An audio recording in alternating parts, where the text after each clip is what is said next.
అందరికీ హాయ్ అండి. Welcome back to my channel. ఈరోజు రెసిపీ వచ్చేసి గుమగుమలాడే సాంబార్ రైస్. ఈ రెసిపీ మాత్రం ఇల్లంతా గుమగుమలాడిపోతుందండి. ఈ సాంబార్ చేస్తుంటే ఈజీగా ఒక 20 మినిట్స్లో చేసేయచ్చు. ఈ సాంబార్ రైస్ ఎలా చేయాలి, ఇంగ్రీడియంట్స్ ఏంటో ఇప్పుడు చూసేద్దాం. ముందుగా ఒక కుక్కర్ తీసుకొని, మీ దగ్గర పెద్ద కుక్కర్ పాన్ మోడల్ ఉంటే అది పెట్టేసుకోండి. ఒకేసారి ఒక కప్పు రైస్కి హాఫ్ కప్పు కందిపప్పు తీసుకొని శుభ్రంగా ఈ రెండింటిని కడిగేసేయాలి. ఇందులోకి ఒక కప్పు రైస్కి 5 కప్పుల వాటర్ పడుతుంది. సో 5 కప్పుల వాటర్ వేసేసి పావు టీ స్పూన్ పసుపు, 1 టేబుల్ స్పూన్ సాల్ట్ వేసి ఒకసారి కదిపి స్టవ్ పైన పెట్టుకొని సిమ్లో 3 విజిల్స్ వచ్చేంత వరకు ఉంచాలి. తర్వాత నెక్స్ట్ ప్రాసెస్ స్టార్ట్ చేసేద్దాం. ఒక పాన్ పెట్టుకొని 1 టేబుల్ స్పూన్ పచ్చిశనగపప్పు, 1 టీ స్పూన్ మినపగుళ్ళు, పావు టీ స్పూన్ మిరియాలు, హాఫ్ టీ స్పూన్ జీలకర్ర, హాఫ్ టీ స్పూన్ మెంతులు, 2 టీ స్పూన్స్ ధనియాలు, 3 ఎండుమిర్చి వేసి ఒక 3 మినిట్స్ లో ఫ్లేమ్లో వేయించుకోవాలి. ఇక్కడ ఈ మసాలాలోనే కారం సరిపోతుంది, ఇంకా విడిగా వేయనవసరం లేదు. మనకు కావాలంటే ఇక్కడ ఎండుమిర్చి పెంచుకోవచ్చు. నెక్స్ట్ వీటిని చల్లారిన తర్వాత ఫైన్ పౌడర్ చేసేసుకోవాలి. ఇప్పుడు ఈ రైస్లోకి కావాల్సినంత చింతపండు, అంటే ఒక నిమ్మకాయ అంత సైజు చింతపండు వాటర్లో నానబెట్టుకొని ఉంచుకోవాలి. నెక్స్ట్ ఇందులోకి కావాల్సిన వెజిటబుల్స్ ఊరికే చాలా వేయద్దండి, ఒక 3-4 ఐటమ్స్ సరిపోతాయి. మనకు నచ్చిన సైజులో ముక్కలు చేసుకొని రెడీ చేసుకోవాలి. ఇప్పుడు ఒక పాన్ పెట్టుకొని ఈ రైస్లోకి 1 టేబుల్ స్పూన్ ఆయిల్ సరిపోతుంది.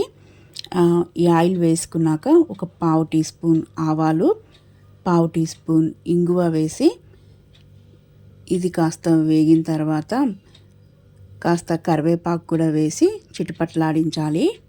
ఇంతే అండి, ఇందులో ఇంకా ఏ తాలింపు దినుసులు వేయద్దు.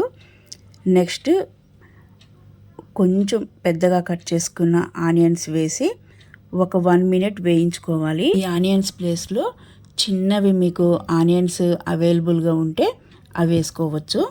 నెక్స్ట్ 2 టమాటాలు మీడియం సైజువి సన్నగా కట్ చేసి వేసుకొని 1 టీ స్పూన్ సాల్ట్ వేసి ఈ టమాటాలోని గుజ్జు తేలేంత వరకు మూత పెట్టుకొని ఉంచాలి.